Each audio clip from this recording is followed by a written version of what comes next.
আসসালামু আলাইকুম সুপ্রিয় শিক্ষার্থী, আমরা আজকে তোমাদের সামনে একটা ক্লাস নিয়ে এসেছি। সেটা হচ্ছে জটিল সংখ্যা। যে এই জটিল সংখ্যা অধ্যায়ে আমরা প্রত্যেকটা কনসেপ্ট ওয়াইজ কোশ্চেন সলভ করব, প্লাস কনসেপ্টগুলো দেখাবো। তো চলো আমরা দেখি। দেখো, জটিল সংখ্যার প্রথম কনসেপ্ট টাইপ 1 বা কনসেপ্ট 1। এখানে কি প্রথম কনসেপ্ট হচ্ছে আমার জটিল সংখ্যার পরিচয়, কোনটা জটিল সংখ্যা কোনটা জটিল সংখ্যা না, অর্থাৎ হচ্ছে বাস্তব অংশ এবং অবাস্তব অংশের পরিচয়। দেখো, আমি যদি একটা সমীকরণ লিখি যে x square plus one equals to zero, আর একটা হচ্ছে x square minus one equals to zero. এখন তোমরা বলো যে এটার ভেতরে কোনটা সমাধান করা সম্ভব আর কোনটা সমাধান করা সম্ভব না। দেখো, সিস্টেমেটিক্যালি এটা সমাধান করা সম্ভব আর এটা সমাধান করা সম্ভব না। কারণ দেখো, x square plus one equal to zero, তাহলে বা এক্স স্কোয়ার ইজিক্যাল টু কত হয়, মাইনাস ওয়ান। দেখো, এখন এক্স ইজিক্যাল টু আমরা কি লিখতে পারি, root over of minus one. এখন বলো তোমরা, এই root over of minus one এটা কি লেখা যায়? অবশ্যই যায় না। দিস ইজ কল্ড জটিল সংখ্যা। তখন আমরা কি লিখি, আমরা কি জানি, i equals to root over of minus one. তখন এটার কোস্ট আমরা কি লিখি, এক্স ইকুয়ালস টু আই। ঠিক আছে? তো দেখো, আর যদি এটা আমরা সমাধান করতাম, আলটিমেটলি কি পেতাম, x equal to root over of plus minus one. So এটা তো আমাদের সাধারণভাবে সাধারণ এটা আমরা সলভ করতে পারি। ঠিক আছে? তো দেখো, এটা হচ্ছে আমাদের জটিল সংখ্যা। তো আমরা জটিল সংখ্যা কিভাবে প্রকাশ করতে পারি? দেখো, z equals to x plus I আকারে আমরা জটিল সংখ্যাকে প্রকাশ করি। এখন এই জটিল সংখ্যার এটা হচ্ছে যে কি আমাদের রিয়েল পার্ট, আর এটা কি আমাদের ইমাজিনারি পার্ট না। এখন দেখো, এক্স এর সাথে যেটা আছে সেটা আমাদের রিয়েল পার্ট, ওয়াই এর সাথে আমাদের হচ্ছে সবসময় ইমাজিনারি পার্ট। এখন এই z equals to x plus i y এটা আমাদের কি একটা জটিল সংখ্যা। তাহলে এই জটিল সংখ্যার আমাদের অনুবন্ধী জটিল সংখ্যাটা আসলে কি হবে? তাহলে অনুবন্ধী জটিল সংখ্যাটা আমাদের কি হবে, just z equals to x minus i y. একটা কথা তোমাদের বলে রাখি যে দেখো, অনুবন্ধী কোনো কিছুর অনুবন্ধী বললে দেখো জটিল সংখ্যার ক্ষেত্রে তার ইমাজিনারি পার্টের আগের চিহ্নটা শুধু পরিবর্তন হয়, বাকি সবকিছু একই থাকে। তাইলে আমরা এখানে কি পেলাম, জটিল সংখ্যা পেলাম, অনুবন্ধী জটিল সংখ্যা বুঝলাম। এখন এটা তো আমাদের কোন স্থানাঙ্ক হবে, এটা কার্তেশীয় স্থানাঙ্ক ব্যবস্থা, তাই না? এটা আমাদের কি কার্তেশীয় স্থানাঙ্ক ব্যবস্থা। এখন এই কার্তেশীয় স্থানাঙ্ক ব্যবস্থাকে আমরা কিভাবে পোলার ফরম্যাটে কনভার্ট করব? দেখো, আমরা বৃত্ত অধ্যায় বলো, সরলরেখা অধ্যায় বলো, আমরা একটা জিনিস শিখে এসেছি যে এক্স অক্ষ স্থানাঙ্ক ব্যবস্থায় আর ইকুয়ালস টু কি জানি, cos থিটা। ওয়াই অক্ষ স্থানাঙ্ক ব্যবস্থায় আর ইকুয়ালস টু আমরা কি জানি, সাইন থিটা, তাই না? তো এই এক্স আর ওয়াই এর মান যদি, আরেকটা কি জানি, r equals to root over of x square plus y square. এখন এই এক্স আর ওয়াই এর মান যদি আমি এই জটিল সংখ্যার বসাই, তাহলে আলটিমেটলি কি আসে, বা z equals to r cos theta plus r sine theta, তাই না? তো উভয় পক্ষকে আমরা কি আর কমন নিতে পারি?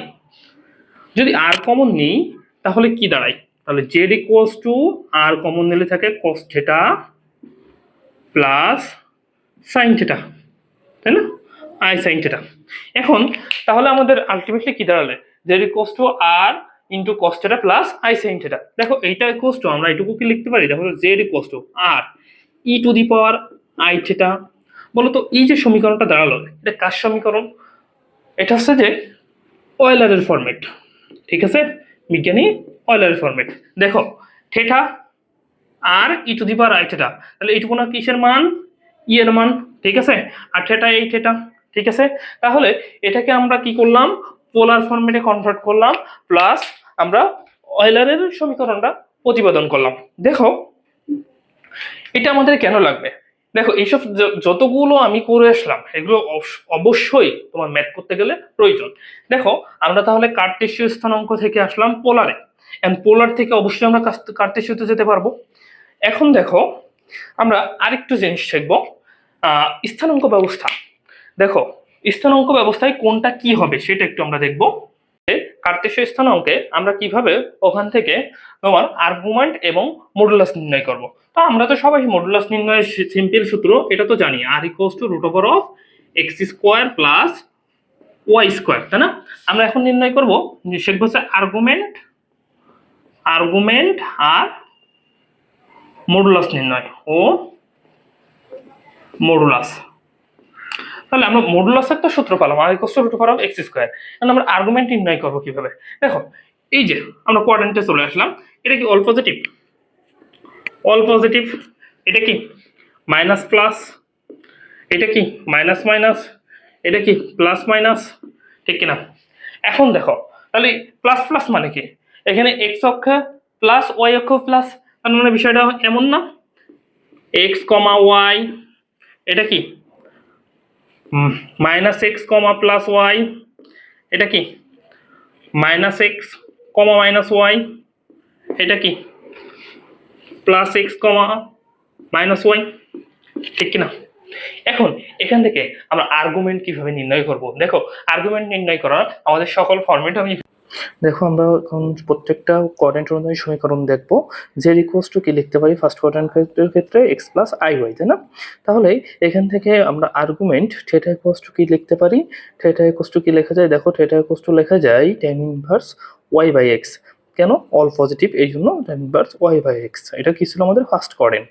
তাহলে সেকেন্ড কোঅর্ডিনেটের ক্ষেত্রে কি হবে আমাদের? একটা হচ্ছে নেগেটিভ আর একটা হচ্ছে পজিটিভ। তাহলে সমীকরণটা কি দাঁড়াবে? Minus x plus i y. তাহলে এখান থেকে আমাদের হচ্ছে কি দাঁড়াবে? থিটা ইকুয়ালস টু কি হবে?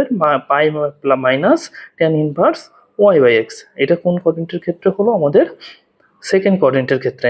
এখন আসবো আমরা থার্ড কোঅর্ডিনেটের ক্ষেত্রে। তাহলে থার্ড কোঅর্ডিনেটের ক্ষেত্রে আমরা কি দেখবো? প্রথমে আমরা থার্ড কোঅর্ডিনেটের ক্ষেত্রে প্রথমে দেখবো কি মাইনাস এক্স মাইনাস ওয়াই। তাহলে সেই অনুযায়ী আমরা একটা সমীকরণ ড্র করে নিই। করার পরে আমরা এখানে কি লিখতে পারি? দেখো, theta equals to pi minus plus tan inverse y by x. এটা আমাদের কোন কোঅর্ডিনেটের ক্ষেত্রে গেল? থার্ড কোঅর্ডিনেটের ক্ষেত্রে। তাহলে ভাইয়া বলো, ফোর্থ কোঅর্ডিনেটের ক্ষেত্রে কি হবে?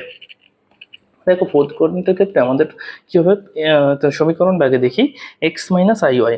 তাহলে এখান থেকে থিটা ইকুয়ালস টু আমি কি লিখতে পারি? tan inverse minus tan inverse y by x. তাহলে এখান থেকে আমি যদি ইয়ে করি, তাহলে আরেকটা কি লেখা যায় যে 2 pi minus tan inverse y by x. এটা আমাদের কোন কোঅর্ডিনেটের ক্ষেত্রে গেল? ফোর্থ কোঅর্ডিনেটে। তাহলে ফার্স্ট কোঅর্ডিনেট গেল, সেকেন্ড কোঅর্ডিনেট গেল, থার্ড কোঅর্ডিনেট গেল, ফোর্থ কোঅর্ডিনেট গেল। দেখো, এইগুলো যদি তুমি সিকোয়েন্স ঠিক করে সব কিছু যদি ক্যালকুলেশন ঠিক করে তুমি যদি ম্যাথগুলো করো এই নিয়ম অনুযায়ী, তাহলে কোনটাই কিন্তু তোমার ভুল যাবে না। এখন কথা হচ্ছে, তুমি মনে করো একটা ম্যাথ করলা, এখন করা শেষে যদি তোমার এমন হয় যে উত্তর মিলতেছে না, তাহলে সেক্ষেত্রে তুমি কি করবা? দেখো, সেক্ষেত্রে করণীয় উপায় আমি তোমাদের এখন শেয়ার করব, যেটা আমাদের একটা শর্ট ফর্মুলা বলে আমরা বলে থাকি। এটা করলে তোমার অঙ্কটা মিলে যাবে। দেখো, তোমরা যদি 2 পাই থেকে বিয়োগ করো, তোমার যে অ্যান্সারটা আসবে ওইটা যদি তুমি 2 পাই থেকে বিয়োগ করো, তাহলে অবশ্যই তোমার অ্যান্সারটা মিলবে। মানে যদি সিকোয়েন্স অনুযায়ী তুমি করে আসো, তাহলে অবশ্যই তোমার অ্যান্সারটা মিলে যাবে।